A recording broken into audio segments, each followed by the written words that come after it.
Tell us who your parents were on your mom and your father's side. They were born in Mexico, the state of Zacatecas, a little town, Fresnillo, and they came over.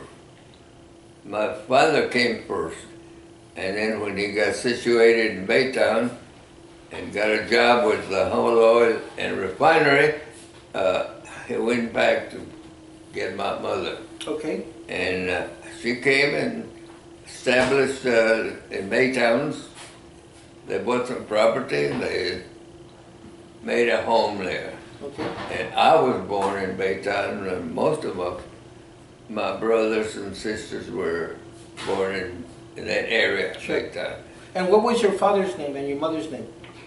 Jose Campos and Maria Ramos Campos. Okay. And what schools did you go to in Baytown? I went to the elementary de Zavala, Lorenzo de Zavala Elementary. Okay. And from there went to Baytown Junior High. Okay. And then from there, Robert E. Lee High School. And from Robert E. Lee, I was lucky enough to pass the entrance exam at Baylor University, and spent about 5 years in Baylor because there were a lot of things going on, and you know, you get involved Sure. in those kind of things. But I graduated from Baylor in 1950. Wow. 1950. And what was your major? Education.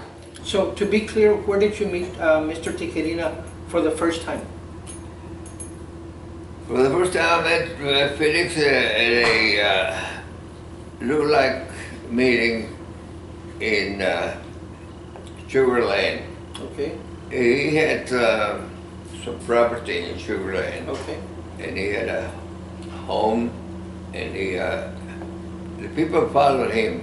Okay. Because he was instrumental in getting all the youngsters back to school. Because at that age, as soon as they could, they were out at work. Okay. And he tried to get them back to school. And his concern was that they didn't understand any English whatsoever when they went to school. Okay. And so he had a preschool program. Okay. And we used to go out and buy pencils and tablets and get them during the summer and teach them the fundamentals. So did you consider Mr. Tijerina an organizer or a leader or both? Both. He was a leader. Like I said, he had the money. He bought into an airplane so we could fly all over the state, especially in the valley. And he was involved when the braceros came. He was involved in getting them in the right community, that the community had the facilities for those kind of people. Because you bring braceros and they're Spanish speaking. Yes. And he had to get them people involved that knew the language and could get along with them. Okay. Because when braceros come in, well, they don't have a thing. They don't have anything. And he had to get like Alfred Hernandez, Felix Salazar, those people that knew and could get around in the community to get teachers. Okay. And we were in Ganado. Well, he used to send me to Ganado, Edna, Texas City, Victoria, all those places to teach them the basic words so that when they started school, they could at least understand what the teacher was instructing them. Sure. So, no, Mr. Tijerina did a lot. So to be clear, Mr. Campos, when did you start with LULAC and what was your position within LULAC? Well, what year did you start with LULAC? In LULAC, we started in Baytown, and it was just a means of getting the community together. Okay. Okay. At that time, even in the Humble Oil and Refinement Company, they had a toilet for the Hispanic, one for the blacks, and one for the white. Everything was, everybody had an opportunity, but they still were not integrated. They were parts. So, what year did you join LULAC? Well, I figure that I must have been at least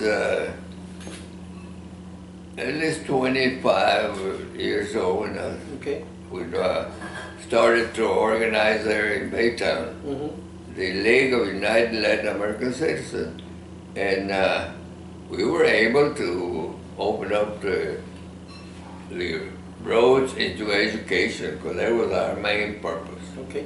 And did you have a position within LULAC? No, I just a member of the Okay. LULAC. Okay. Later on, when I was with Felix, well, I was one of the coordinators, and because I was close to him, anytime that that something was going to happen, they would call me.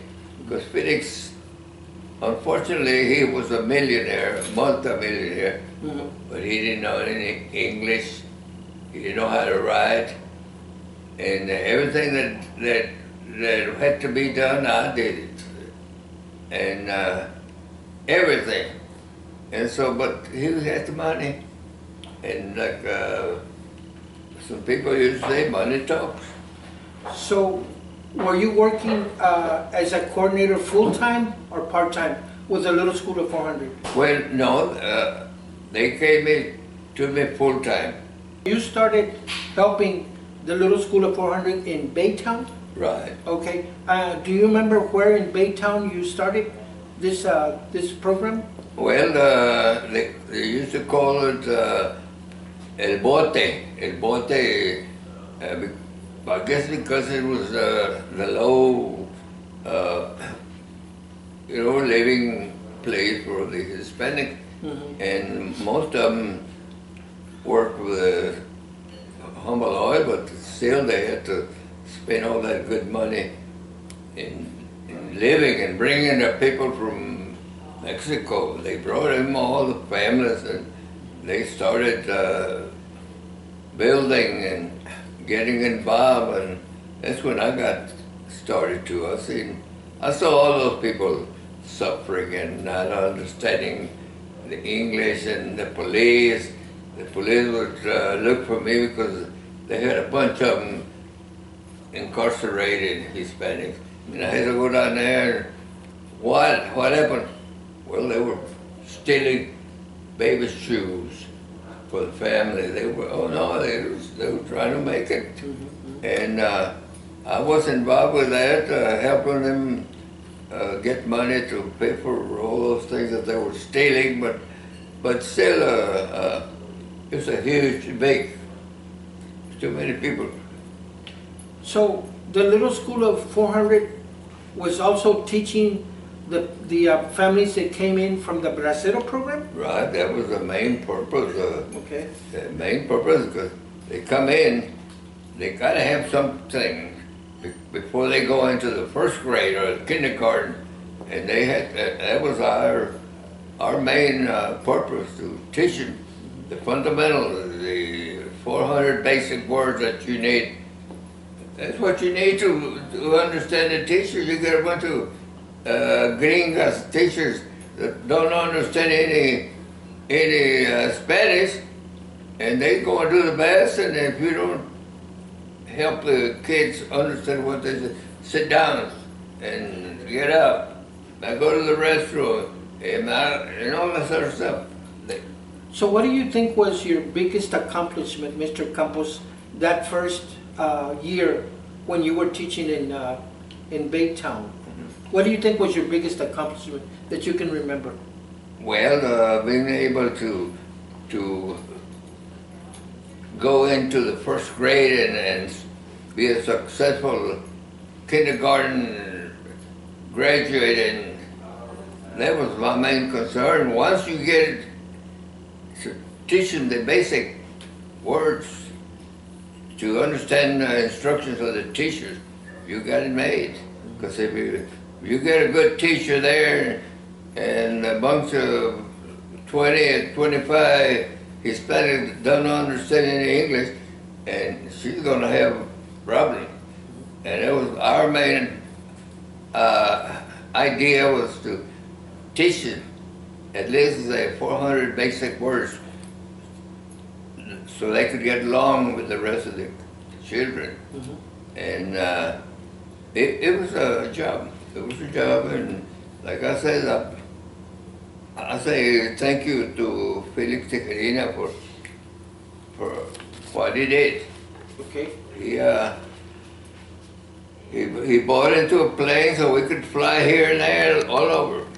When we were involved in the valley, anywhere where the Hispanics came in from Mexico, they were the ones that we were trying to get so they could continue their education. So tell us who's in this picture, Mr. Campos, and where did this picture, where was it taken? With Price Daniel, when Price Daniel came over to see Felix, and we got together, and he okayed the program. He liked the idea. He liked the idea, and not only Price Daniel, but there are other people. Dr. Edgar, a young man named Kennedy, not the big family, but they were able to start the schools with the 400 basic words. So where did this picture take place? Do you remember, Mr. Campos? I couldn't tell you. They had so many pictures. Sure. From, Okay. But Price Daniel was one of the governors that was instrumental in helping Felix and Alfred Hernandez. And Alfred Hernandez was the #1 man after Felix. Alfred was very good. Very. What was his major contribution, Judge Alfred Hernandez? He's trying to get all the children in school. His main job was to, he was a compadre of Felix, and his main job was to get those kids in school, get them, go find them.